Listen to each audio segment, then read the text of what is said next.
Okay, welcome back.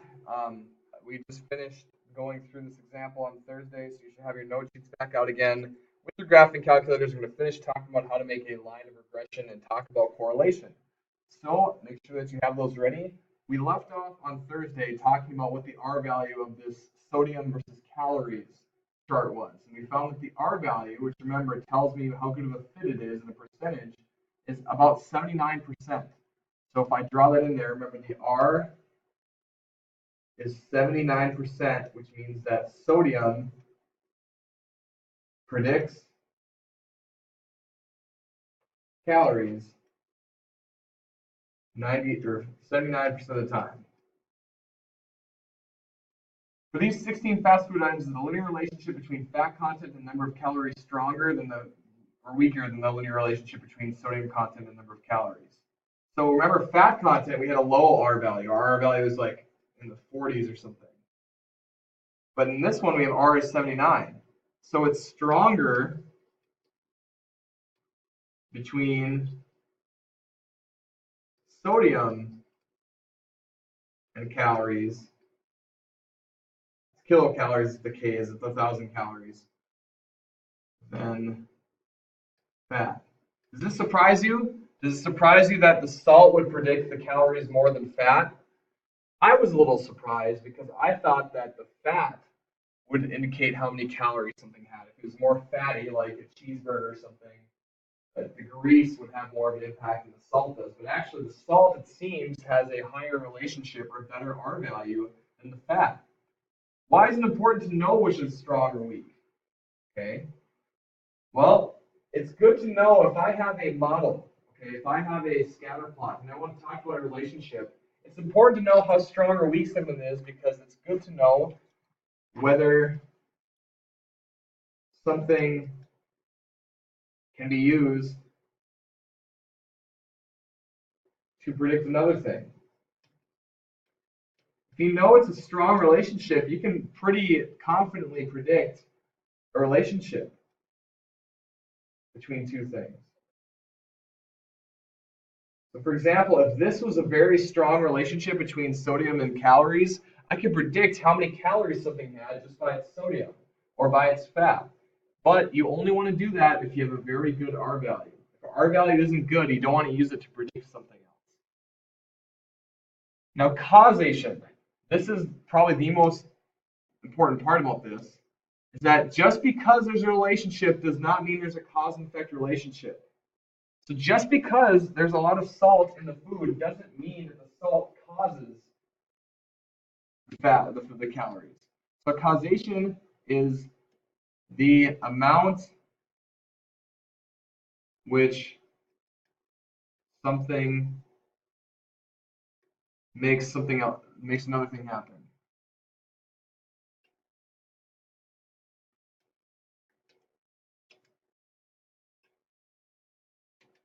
It's also how much a variable causes another variable to happen.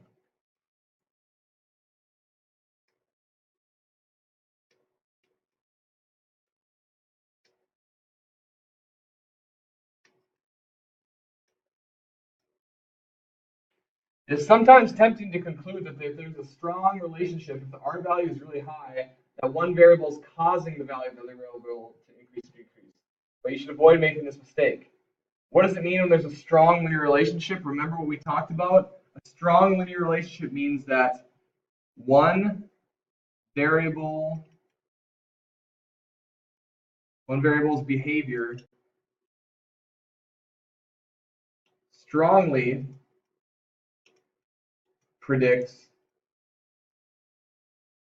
the other variable's behavior.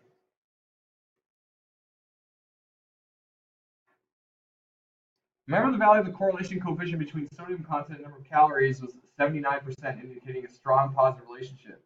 This means that items with higher sodium content tend to have a higher number of calories. However, the high number of calories is not caused by the high sodium content.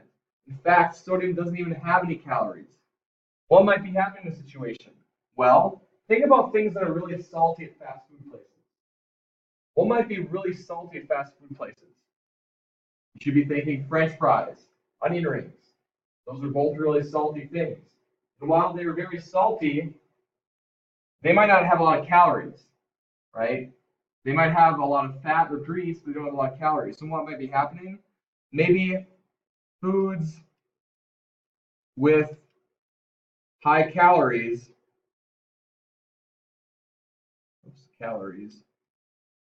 might just have high sodium.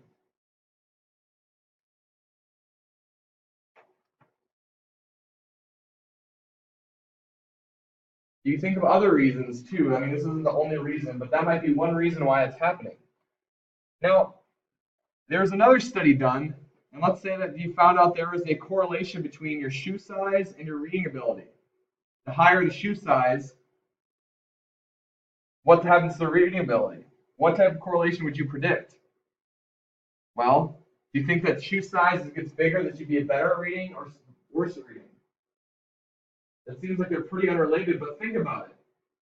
If you're in elementary school, can you read very well? Probably not. And if you're in elementary school, how big are your feet? Probably not very big. I would say that there'd probably be a positive correlation, wouldn't you? Now, that's not always, it's not probably going to be strong, but what type of correlation did you predict? I predict positive correlation. As shoe size increases,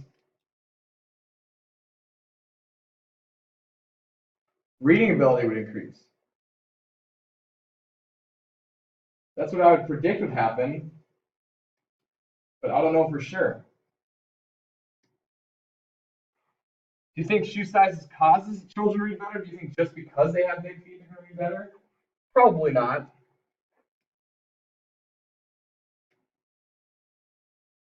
Because it's nothing to do with how you read, how big your feet are. Can you think of a reason that might explain why children with larger feet also tend to score higher reading tests? Well, I kind of gave you a hint. Because they're older. So bigger feet probably means they're older. Probably means that they have spent more time in school, so spent more time reading.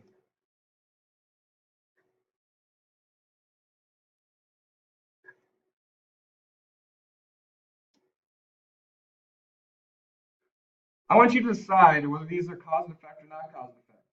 Do you think that the amount of time spent studying increases SAT scores? I would say probably a cause and effect. I think the studying directly affects the SAT scores. How about as the temperature increases in Florida, so do the number of shark attacks? Are those related? Think about why that might be. What do you do when the temperature increases? Well, probably want to go somewhere nice in Florida. The ocean, maybe?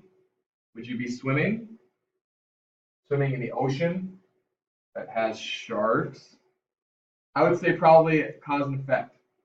Not as directly, but probably cause and effect. As the temperature goes up, shark attacks might go up too because more people might be swimming. As children get older, they become more intelligent. Now, do you think that just because they're older means they're more intelligent? I probably wouldn't say so. You can get older, but maybe you didn't have any school. Okay? You might have had more time. It's like the shoe thing. The shoe size doesn't affect the reading ability, but it just happens to have an effect. So, but it's just not causing it though. The last thing we're going to talk about today is using technology to get a line of best fit. A trend line or a curve, I'm also going to write best fit line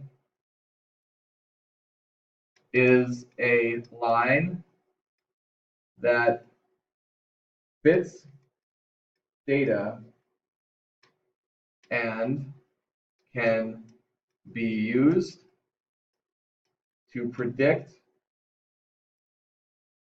what happens between two variables.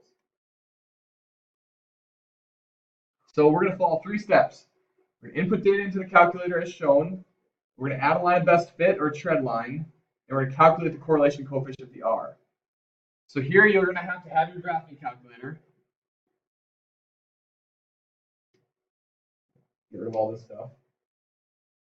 you're going to first enter in all the data. So I'm going to pause the screen, and I'm going to enter in all the data that's in this table. I'll show you how to get to that table. Oops, that's not what I wanted. You're going to hit Stat, Edit, and again, this is on your pink sheet to help you remind you. So it's the bottom half of the pink sheet. You're going to go through and clear out your L1 and L2, clear, enter, clear, enter. You're going to type in the data. Now I'm going to pause and type them all in. Now I've typed all this stuff in. You can do that too. I'm going to give you just a moment to do that. If you need to pause the video, do that, and then come back. So I've calculated or put in the data, so now I have to find the linear regression. Remember, this is going back to that calculator menu we had on the last couple slides. I'm going to go back to where we were at to find that. You're going to go back to linear regression. So you're going to go stat calc LINREG with the AX plus B, and I'll show you that on your screen again. Make sure your diagnostics are on. So hit mode, and go to stat diagnostics and turn that on. We did that yesterday, but do that. So I'm going to go stat calc linear regression. You have to scroll down to calculate and enter. And now I have this y equals ax plus b. Now notice I have this a and I have this b. Y equals ax plus b. That looks like something else I know. Y equals mx plus b. So a is the slope and b is the y-intercept. So I'm going to write that down. I'm going to go to 2 decimal places, 3.68. So m is equal to the a value, which is 3.68. The b value, which is, again, still b in the calculator, my y-intercept, would be 25.28. So then my line of best fit then would be y equals ax plus b, which is that slope-intercept form. Y equals 3.68x plus 25.28. That means the slope of this line is 3.68 for every one, so 3.68 units up, or the y-axis, over across or over. The y-intercept would be an ordered pair with 0 for the x-coordinate, and for the y-coordinate, it would be 25.28. The r value, or the goodness of fit, how well this data predicts the other one, is about 65%. Not a great fit, but there is a relationship there. Does the data have a positive, negative, or no correlation? Now look at the data. It's shoe length compared to height. As shoe length goes up, my height also goes up by approximately 3.7 per inch. 3.7 inches of height for every shoe size. So it'd be positive. That's because my r, so that's because a is bigger than 0, and so is my r. So I have positive r and positive a. What is the correlation coefficient? R is equal to 0.6, what was it, 5? What information does that give you about the regression equation in the data set? The line fits 65%, or in other words, shoe size predicts height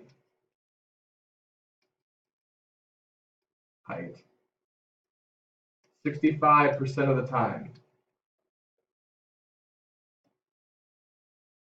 According to new equation, what is the slope? 3.68, I think it was. Interpret this value. You earn 3.68 inches of height for every 1 inch shoe.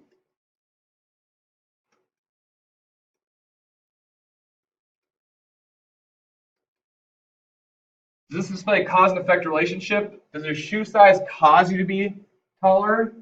I would probably say not. There's nothing about your shoe size that makes you taller. There just happens to be a relationship. So I would say no. Okay. The sub has a review video for you to complete, a review worksheet for you to complete. I hope you have a great weekend, and I will see you on Monday. Message me for questions.